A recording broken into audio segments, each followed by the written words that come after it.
بسم الله الرحمن الرحيم. السلام عليكم ورحمة الله وبركاته. إن الحمد لله نحمده ونستعينه ونستغفره ونعوذ بالله من شرور أنفسنا ومن سيئات أعمالنا. من يهده الله فلا مضل له ومن يضلل فلا هادي له. وأشهد أن لا إله إلا الله وحده لا شريك له وأشهد أن محمدا عبده ورسوله. يا أيها الذين آمنوا اتقوا الله حق تقاته ولا تموتن إلا وأنتم مسلمون.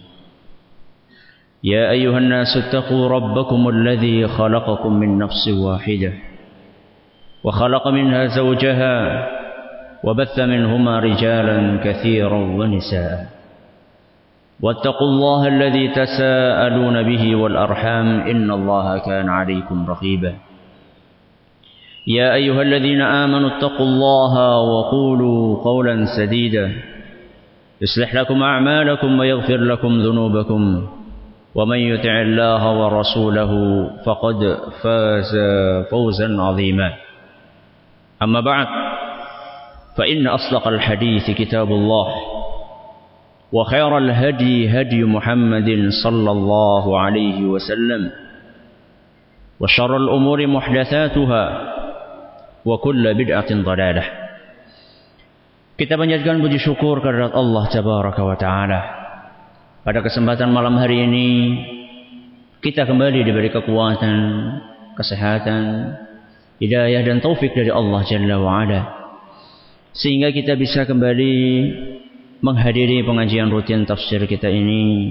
Kita berharap semoga Allah Jalla wa Ala berkenan untuk melimpahkan kepada kita semua ilmu yang bermanfaat, sehingga bisa kita amalkan sebagai bekal untuk menghadap kepada Allah Jalla wa Ala. Amin ya rabbal alamin.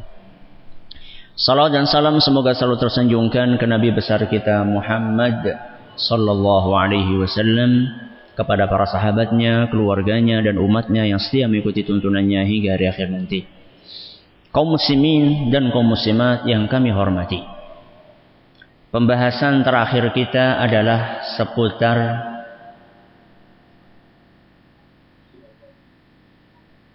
momen membaca hamdalah.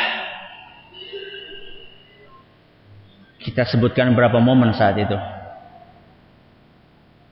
Ada 8. Bagus. Yang pertama, selesai makan dan minum. Yang kedua, ketika sholat, terutama di saat apa? I'tidal.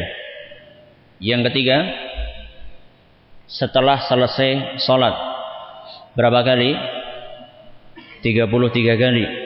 Dan boleh juga 10 kali. Masing-masing ada hadisnya, dan hadisnya sama-sama sahih. Yang keempat, di awal khutbah atau penulisan apa? Buku. Yang kelima,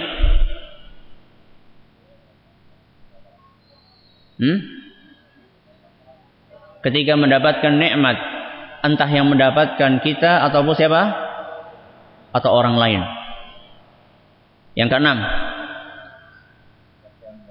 ketika memakai pakaian baru, apa doanya? Sementing alhamdulillah. Alhamdulillahilladzi kasani hadha ats-tsauba wa razaqanihi. Allahumma as'aluka Allahumma inni as'aluka min khairihi wa khairi ma suni'a lahu wa a'udzu bika min syarrihi wa syarri ma suni'a lahu. Semoga nanti kalau sudah selesai jamaah sekalian bisa memegang makalahnya sehingga bisa dihafalkan. Yang keenam, yang ketujuh, ketika bersin. Yang kedelapan,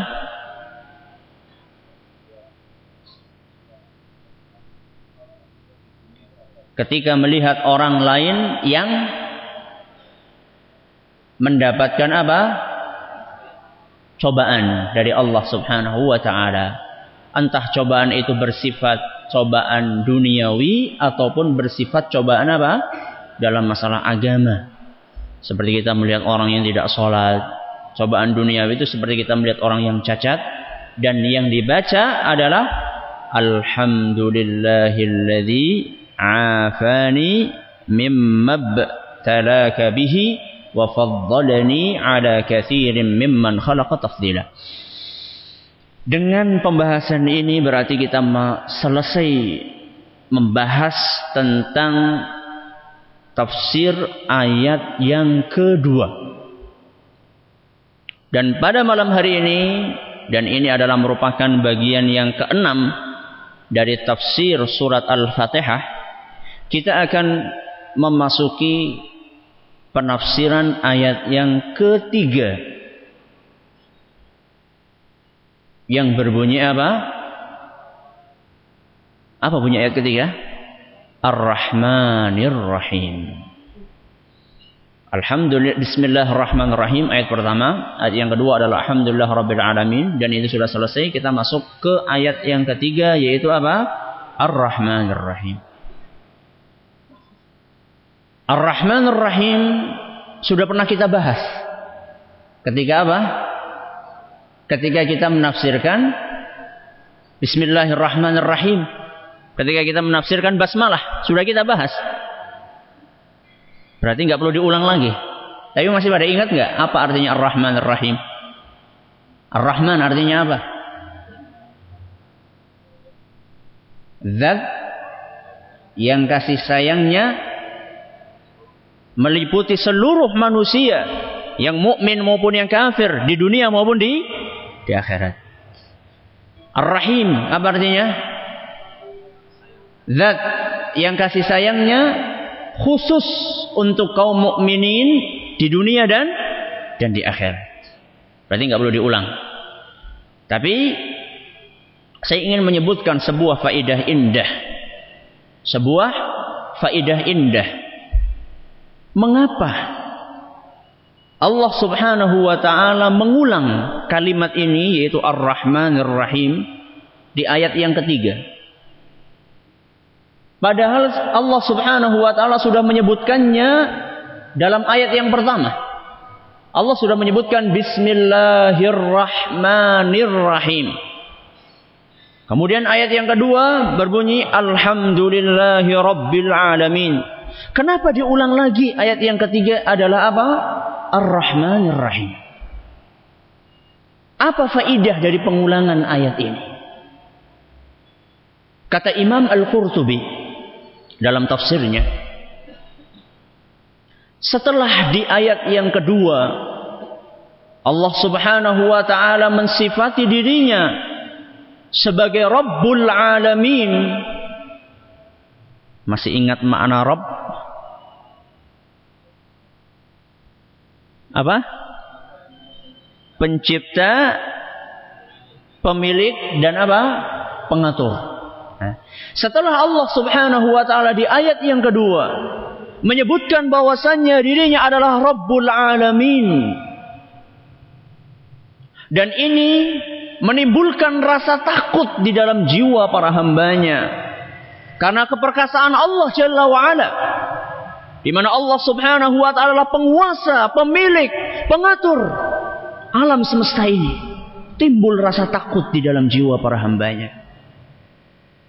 Karena timbul rasa takut ini, Allah Subhanahu wa taala mengiringinya dengan menyebutkan bahwasannya Allah itu adalah Ar-Rahman dan Ar-Rahim, yang Maha Pengasih lagi Maha Penyayang, yang rasa sayangnya begitu luas sehingga tumbuhlah rasa harap di dalam jiwa para hambanya.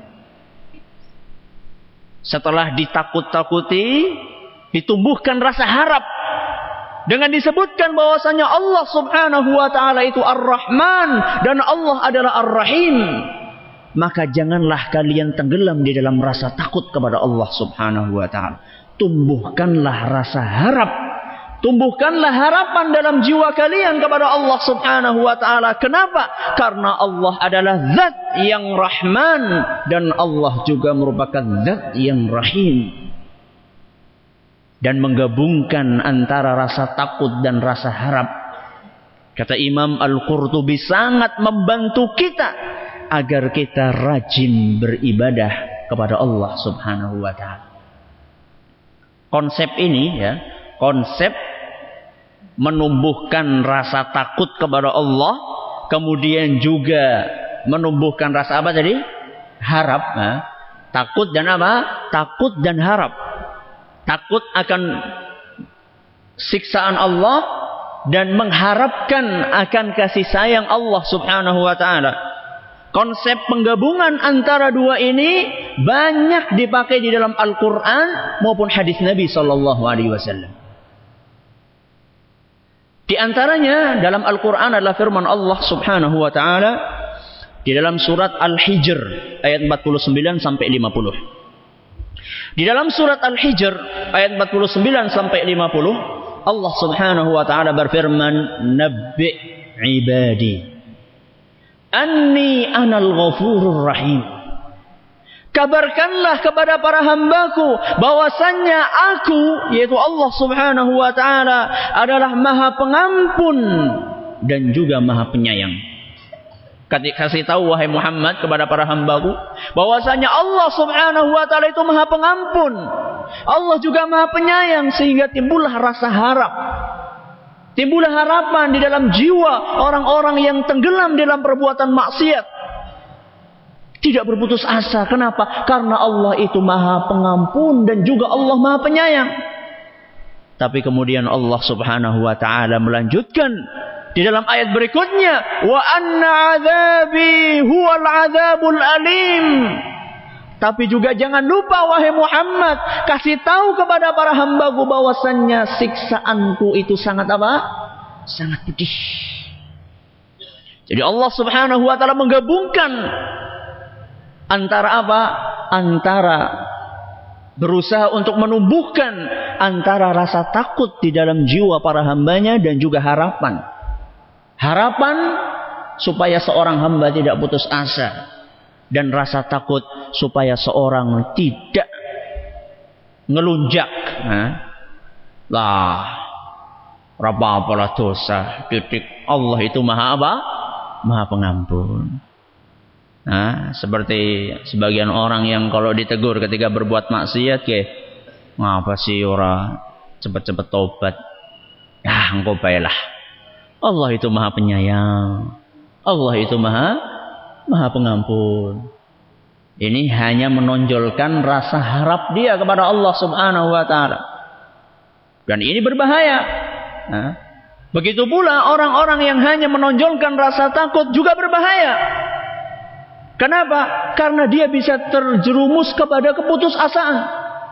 Ada sebagian orang yang sudah terlanjur tenggelam dalam perbuatan maksiat, kita tegur, kenapa kamu gak segera tobat? Dosa wis kakean, orang mungkin apa? Orang mungkin diampuni oleh Allah Subhanahu wa ta'ala. Kenapa orang ini putus asa? Karena dia hanya menonjolkan satu sifat Allah Subhanahu wa ta'ala, yaitu sifat siksaan yang sangat pedih. Tapi dia tidak memperhatikan bahwasanya Allah juga memiliki sifat apa? Sifat pengampun dan juga memiliki sifat penyayang. Ini contoh penerapan konsep itu dalam Al-Quran. Contohnya dalam hadis Nabi Sallallahu Alaihi Wasallam adalah suatu hadis yang diriwayatkan oleh Imam Muslim, di mana Rasulullah Sallallahu Alaihi Wasallam bersabda, "Lau ya'lamul mu'minu ma 'indallahi minal 'uqubah." Andaikan seorang mukmin mengetahui siksaan yang ada pada Allah Subhanahu wa ta'ala, ma tami'a bi jannatihi ahad. Niscaya tidak ada seorang pun yang berharap bisa mendapatkan surganya. Andaikan andaikan orang-orang yang beriman itu mengetahui bagaimana siksaan yang Allah sediakan, niscaya tidak ada di antara kita yang berharap bisa mendapatkan surganya. Tapi kata Nabi sallallahu alaihi wasallam berikutnya, "Walau ya'lamul kafiru ma 'indallahi minar rahmah." Seandainya orang kafir mengetahui bagaimana kasih sayang Allah Subhanahu wa taala, ma qanata min jannatihi ahad. Niscaya tidak ada seorang pun yang tidak berharap bisa meraih surganya. Kenapa? Karena kasih sayang Allah Subhanahu wa taala sangat luas. Sampai orang kafir pun, andaikan dia mau bertobat, dia akan mendapatkan kasih sayang Allah Subhanahu wa taala. Di dalam hadis ini, Nabi SAW menggabungkan antara dua hal. Memotivasi kita supaya tumbuh harapan kita kepada Allah Subhanahu wa taala. Dan juga Nabi SAW menakut-nakuti kita akan siksaan Allah Jalla wa'ala. Jadi perlu apa? Perlu menumbuhkan rasa takut akan siksaan Allah dan juga rasa apa? Rasa harap. Kata Imam Ibnu Qayyim,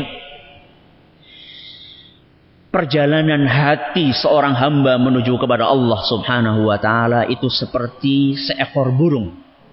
Seperti apa? Seekor burung. Kepala dan dua sayap. Kepala dan apa? Dua sayap.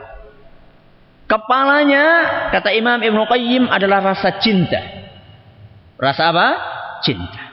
Dan kedua sayapnya adalah apa? Adalah rasa takut dan rasa harap. Seandainya seekor burung kepalanya masih utuh dan sayapnya masih sehat, terbangnya gimana? Terbangnya gimana? Bagus. Terbangnya apa? Bagus. Tapi seandainya burung tersebut kepalanya putus, apa? Mati. Begitu pula seandainya sayapnya salah satunya terluka, maka akan menjadi sasaran empuk apa? Pemburu. Dalam hal ini akan menjadi sasaran empuk setan. Jadi seorang hamba seharusnya itu menggabungkan antara tiga hal. Yang pertama adalah rasa cinta kepada Allah Subhanahu wa taala. Kita beribadah kepada Allah Subhanahu wa taala, kenapa? Karena dorongan rasa cinta kepada Allah Jalla wa'ala yang telah melimpahkan begitu banyak nikmatnya kepada kita semua. Perlu kita tumbuhkan rasa cinta kepada Allah Subhanahu wa ta'ala.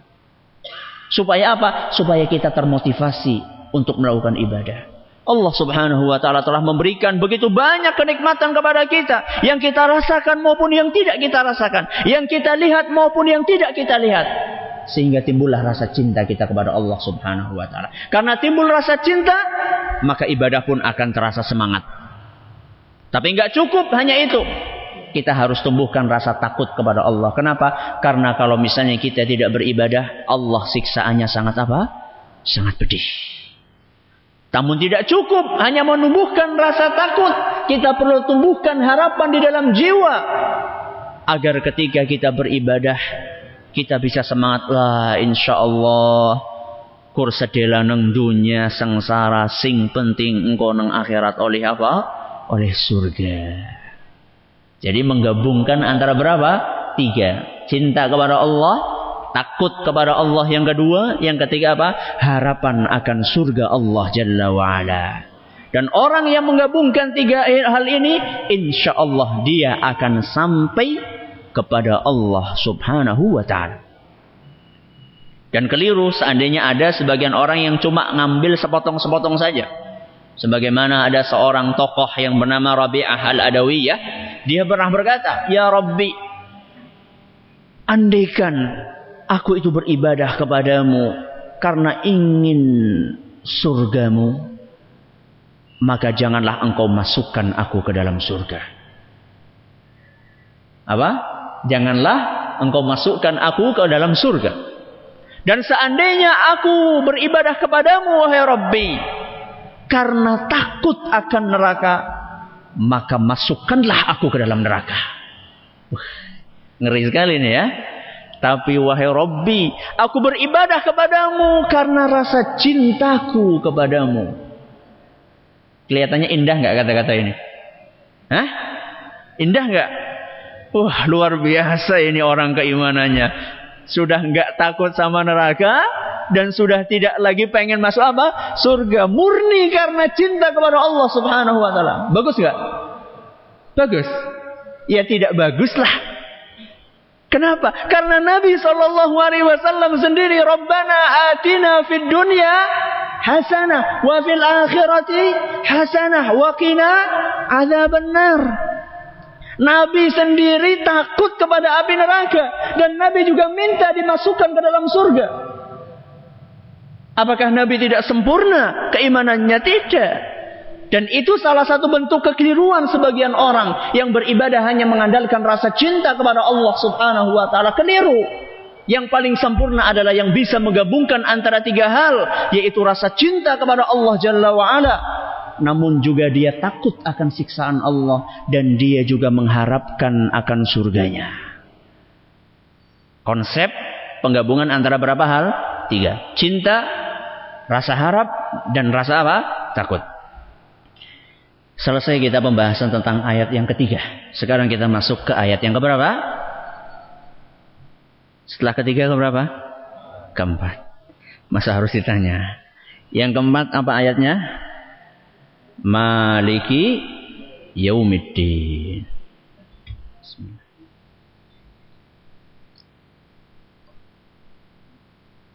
Maliki. Ada berapa cara membacanya? Ada beberapa cara, di antaranya yang paling masyhur ada dua. Yang pertama adalah maliki, yang kedua adalah apa? Apa? Enggak pakai mad. Bacanya gimana? Maliki. Nah, bukan. Yang pertama maliki, yang kedua apa? Maliki. Jadi cara membacanya Maliki yaumiddin atau Maliki yaumiddin. Dan cara membaca dua ini yang biasa diistilahkan oleh para ulama dengan qiraah itu sama-sama sahih. Sama-sama apa? Sama-sama sahih. Dan juga sama-sama mutawatir. Keduanya diriwayatkan dari Nabi sallallahu alaihi wasallam. Jadi boleh dipakai dua-duanya. Boleh dipakai dua-duanya. Suatu ketika kita memakai Maliki yaumiddin boleh. Suatu ketika kita memakai Maliki yaumiddin juga apa? Boleh. Nah, ini pentingnya sinau. Pentingnya apa? Sinau. Nek salat nang burine imam kok ujuk-ujuk macane apa? Maliki yaumiddin. Loh, keliru, subhanallah. Imam ora bener ge. Ujuk imam sing ora bener, makmume sing ora sinau. Nah, gue sing bener. Nah, itulah pentingnya ngaji. Ya, pentingnya ngaji jadi tahu mana yang benar, mana yang salah. Dua-duanya sama-sama sahih, sama-sama mutawatir, sebagaimana disebutkan oleh Imam Ibnu Katsir di dalam tafsirnya, dan juga As-Samin Al-Halabi dalam tafsirnya juga, dan Ibnu Ashur dalam At-Tahrir dan At-Tanwir. Dua-duanya sama-sama sahih dan mutawatir. Apa maknanya? Mesti maknanya beda. Antara maliki sama apa? Maliki. Kalau maliki itu artinya adalah pemilik. Apa? Pemilik. Yang memiliki. Dari kata-kata al-milku. Pemilik. Kalau al-malik atau maliki itu artinya adalah apa? Itu artinya adalah raja. Dalam bahasa Arab berasal dari kata al-mulku. Kalau tadi al-milku, yang kedua al-mulku. Jadi malik itu artinya apa?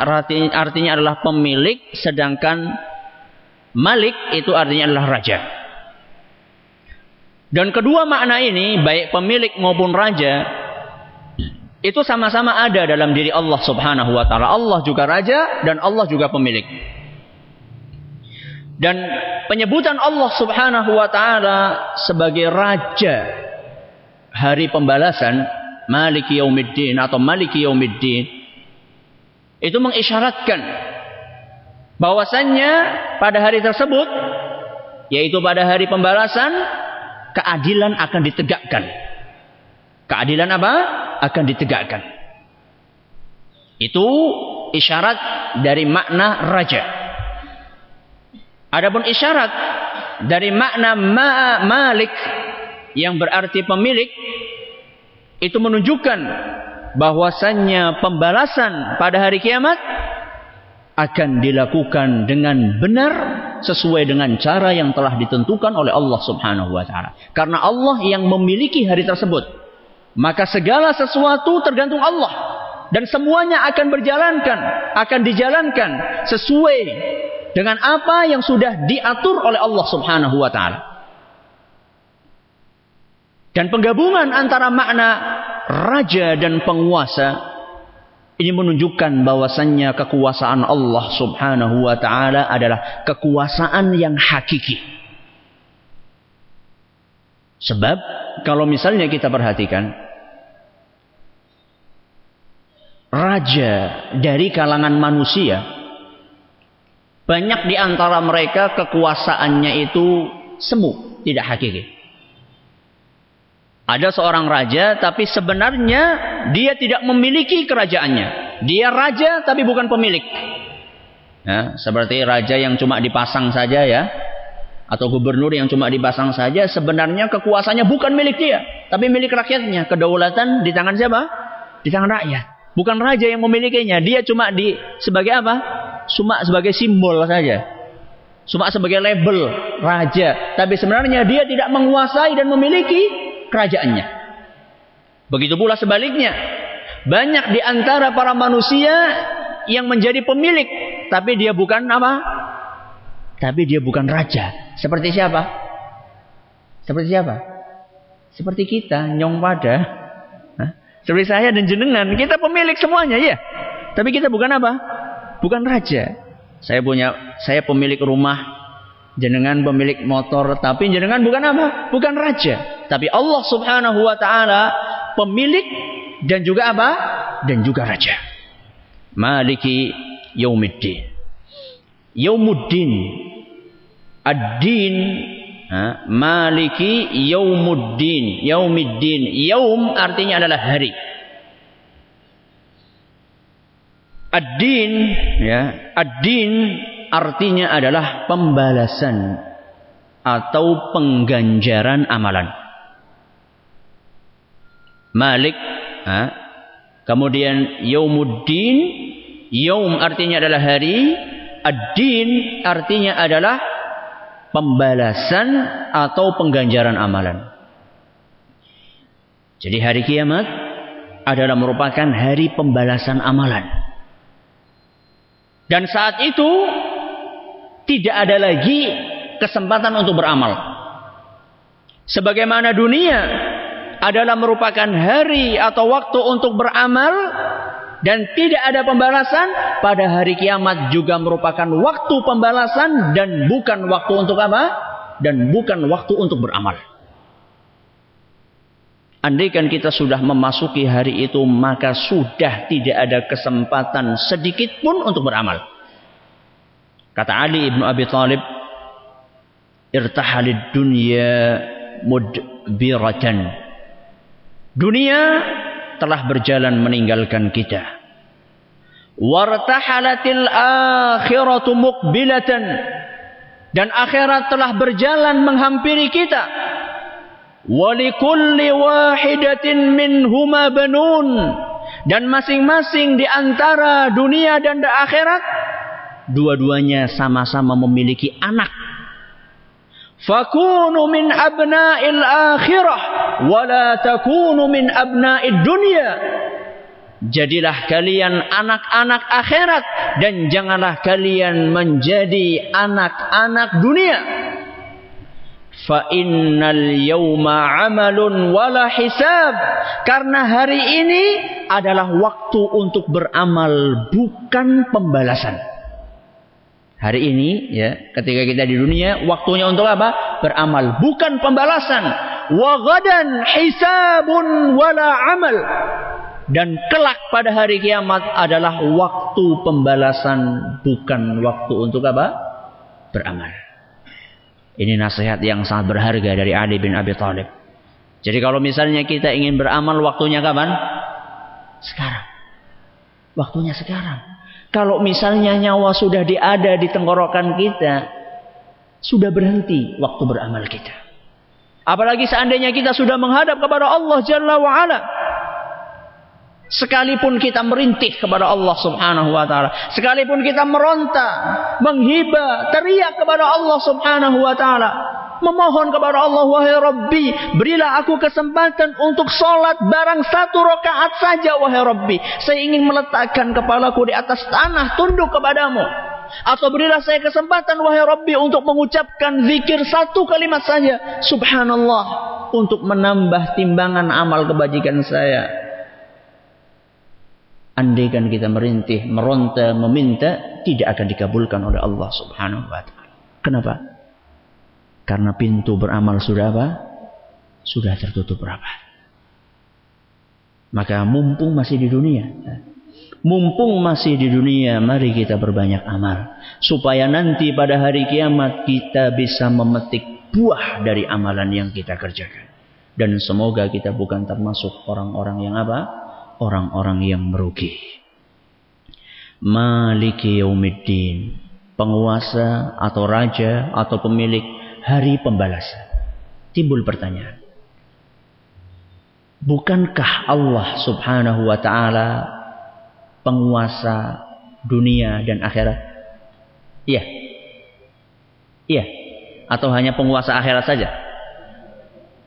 Penguasa dunia akhirat. Kenapa dalam ayat ini Allah dikatakan penguasa hari kiamat?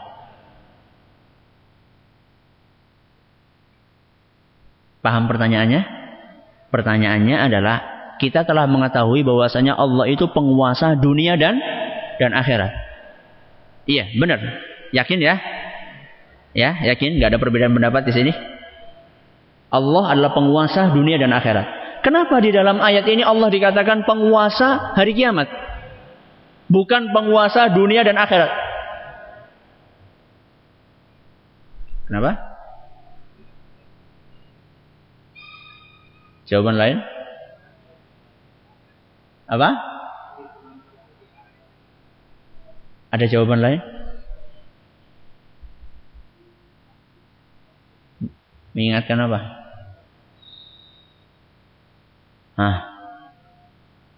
Kenapa? Kok jawabannya dari sebelah sana? Sebelah sini mana ini jawabannya? Udah ngantuk apa piye iki? Atau yang dari tengah ini? Kenapa? Apa tidak pernah terdetik dalam benak kita pertanyaan ini? Lah nembe siki krungu pertanyaannya. Karena apa? Karena kita tidak menghayati apa yang kita baca. Kenapa coba? Jawabannya kata para ahli tafsir, di dunia adakah penguasa selain Allah? Adakah penguasa selain Allah? Ada dan banyak. Iya kan? Iya. Di hari kiamat ada enggak? Tidak ada. Itu jawabannya. Sudah mudeng. Jawabannya adalah ketika di dunia banyak penguasa selain Allah Subhanahu wa ta'ala. Entah itu penguasa yang zalim maupun penguasa yang adil. Banyak raja. Atau banyak yang merasa dirinya raja. Meskipun dia itu bukan apa? Bukan raja. Banyak yang mengaku sebagai pejabat, penguasa dan lain sebagainya. Namun pada hari kiamat, kekuasaan hanyalah di tangan Allah Subhanahu wa ta'ala. Kekuasaan seluruh makhluk yang mereka ketika di dunianya menjadi raja, presiden ataupun penguasa apapun juga, semuanya pada hari kiamat kekuasaan mereka musnah. Kata Allah Subhanahu wa ta'ala, yaumahum barizuna la yakhfa 'ala Allah minhum syai'. Pada hari ketika mereka semua keluar dari kuburan, Dan tidak ada suatu pun dari keadaan mereka yang tersembunyi di mata Allah subhanahu wa ta'ala. Yaitu pada hari kiamat. Ketika semuanya keluar dari kuburannya, Allah subhanahu wa ta'ala berkata, limanil mulkul yaum. Milik siapakah kekuasaan pada hari ini? Allah bertanya. Allah bertanya kepada para makhluknya dan semuanya tidak ada yang menjawab. Entah itu seorang raja, entah itu seorang presiden, apalagi seorang gubernur atau bupati atau camat atau kades, semuanya diam. Limanil mulkul yaum. Milik siapakah kekuasaan pada hari ini? Allah subhanahu wa ta'ala bertanya. Lalu Allah sendiri yang menjawab, lillahil wahidil qahhar. Kekuasaan pada hari ini adalah milik siapa? Milik Allah subhanahu wa ta'ala yang maha esa dan yang maha mengalahkan. Al-Quran surat Al-Mu'min ayat 16. Dan di dalam hadis yang diriwayatkan oleh Imam Bukhari dan Muslim, Rasulullah sallallahu alaihi wasallam bersabda, Yaqbidullahu tabaraka wa ta'ala al-arda yawmal qiyamah wa yatwi as-samaa'a biyaminihi. Pada hari kiamat, Allah subhanahu wa ta'ala akan menggenggam bumi. Bumi sebesar ini digenggam oleh Allah subhanahu wa ta'ala. Wa yatwi as-samaa', dan langit akan dilipat oleh Allah dengan tangan kanannya. Bisa kita bayangkan bagaimana kebesaran Allah subhanahu wa ta'ala. Bumi dipegang, digenggam oleh Allah subhanahu wa ta'ala. Dan langit dengan tangan kanannya Allah melipat langit tersebut. Saat itu Allah subhanahu wa ta'ala berfirman, Anal Malik, sayalah Raja. Aina mulukul ard, dimanakah para raja dunia? Allah bertanya saat itu, sayalah raja dan dimanakah para raja dunia saat ini? Semuanya apa? Semuanya kekuasaannya musnah. Jangankan untuk menjadi raja, jangankan untuk menjadi penguasa, untuk berbicara satu patah kata pun mereka tidak bisa, kecuali dengan izin dari Allah subhanahu wa ta'ala. Sebagaimana dalam Al-Quran surat Hud ayat 105. Yauma ya'ti la takallamu nafsun illa bi'idnih. Ketika hari itu datang, di hari kiamat, tidak ada seorang pun yang bisa berbicara kecuali dengan izin dari Allah subhanahu wa ta'ala. Bayangkan, bicara saja, ya, yang sekarang kita itu mudah sekali untuk apa? Berbicara saja, mengeluarkan satu patah kata tidak bisa. Kenapa? Karena kekuasaan hanya di tangan siapa? Hanya di tangan Allah subhanahu wa ta'ala. Mestinya ya, kenyataan ini memberikan pelajaran kepada kita semua. Apalagi kepada para penguasa. Hendaknya mereka itu tidak sewenang-wenang dalam mempergunakan kekuasaannya. Kenapa? Karena kekuasaan mereka itulah titipan dari Allah subhanahu wa ta'ala. Kekuasaan yang mereka miliki adalah bersifat semu. Kekuasaan hakiki hanyalah di tangan Allah subhanahu wa ta'ala. Maka jangan sekali sewenang-wenang untuk menggunakan kekuasaan tersebut.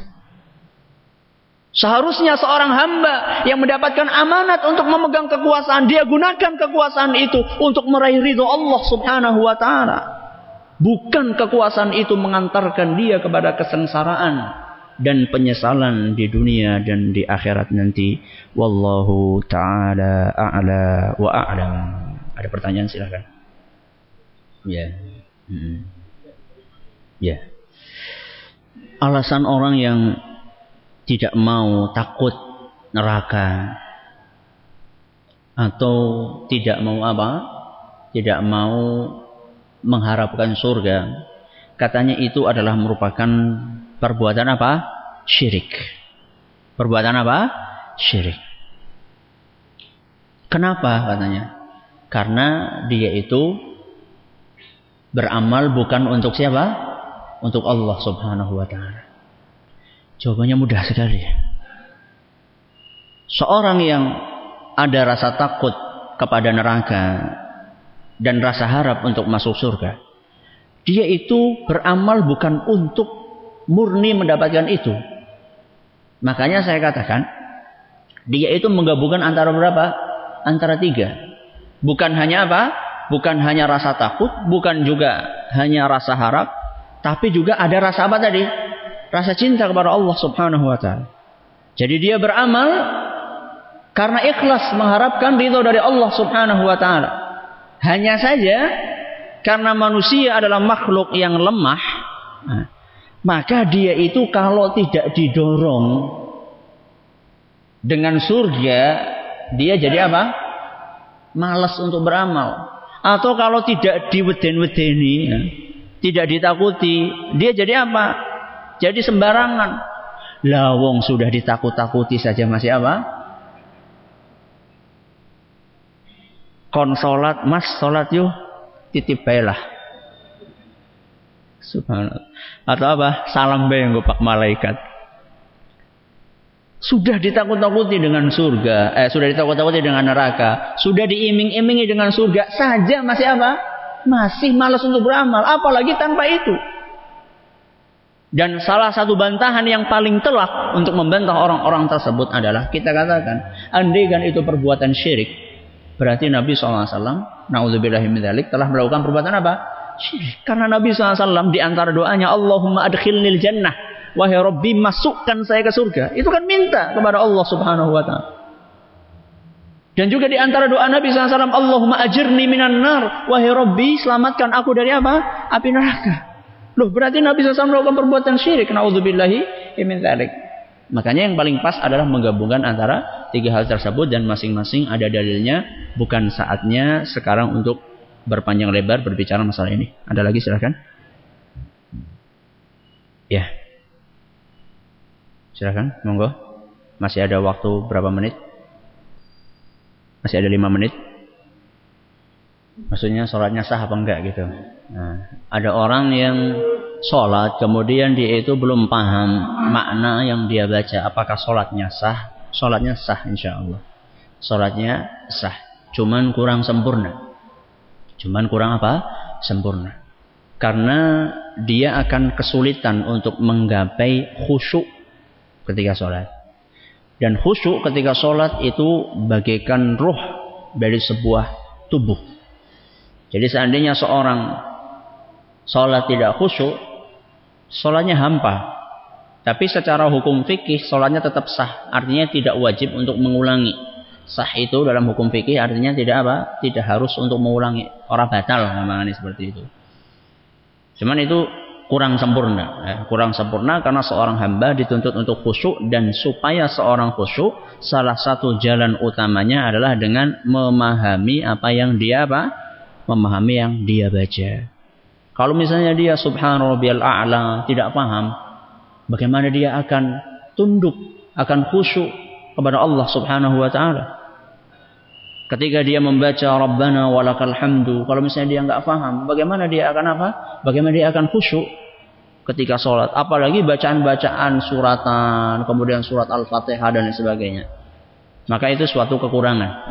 Cuman sholatnya tetap sah insyaallah. Ada lagi? Ya. Sholat berjamaah apakah wajib membaca surat Al-Fatihah? Kalau sholat sirriyah jelas ya. Kalau sholat sirriyah, yaitu sholat apa? Sholat maghrib. Sholat apa? Zuhur, asar. Ini jelas. Kemudian rakaat yang ketiga dari sholat maghrib dan rakaat ketiga 4 dari sholat isya. Ini jelas. Itu harus kita membaca surat Al-Fatihah. Tapi kalau misalnya sholat jahriyah, sholat maghrib rakaat pertama kedua, sholat isya rakaat pertama kedua, dan sholat subuh, apakah wajib bagi makmum untuk membaca surat Al-Fatihah? Ini perbedaan pendapat di antara para ulama yang sangat panjang. Sampai detik ini masih para ulama berbeda pendapat. Untuk kehati-hatian sebaiknya membaca.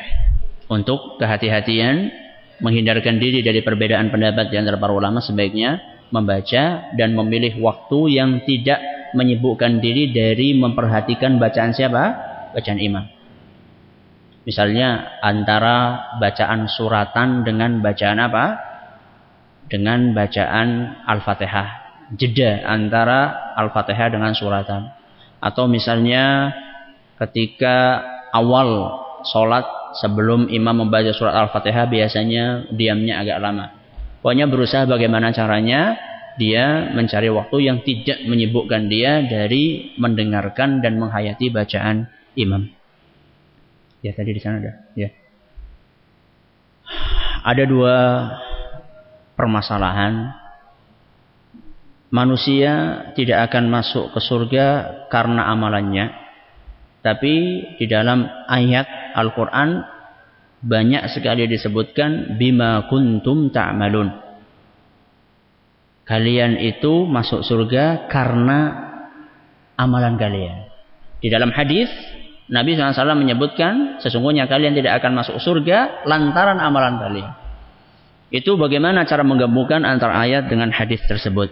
Jawabannya adalah maksud dari kalian tidak akan masuk surga lantaran amalan kalian. Maksudnya adalah sebagai imbalan atau ganti dari amalan kalian. Jadi kalian itu masuk ke dalam surga itu bukan sebagai ganti dari amalan kalian. Karena amalan kalian itu terlalu apa? Terlalu kecil dibandingkan dengan apa? Dengan surga. Amalan yang kalian kerjakan itu sangat jauh dari kesempurnaan. Kalau ditimbang sebagai ganti dari apa? Dari surga, itu tidak berhak. Itu tidak berhak. Adapun maksud itu maksud dari hadis Nabi SAW. Adapun maksud dari ayat bima kuntum ta'malun, maksudnya adalah amalan itu merupakan lantaran. Merupakan apa? Lantaran maksudnya seseorang ke dalam surga. Dan dari dalam bahasa Arab, hadis tadi huruf ba bima kuntum ta'malun, huruf ba bi'amalihi dalam hadis itu diistilahkan oleh para ahli nahwu dengan babu al-iwad. Babu al-iwad. Sedangkan dalam ayat itu adalah bab as-sabab. Yang paham ya paham, yang orang paham ya yang penting sudah saya jelaskan.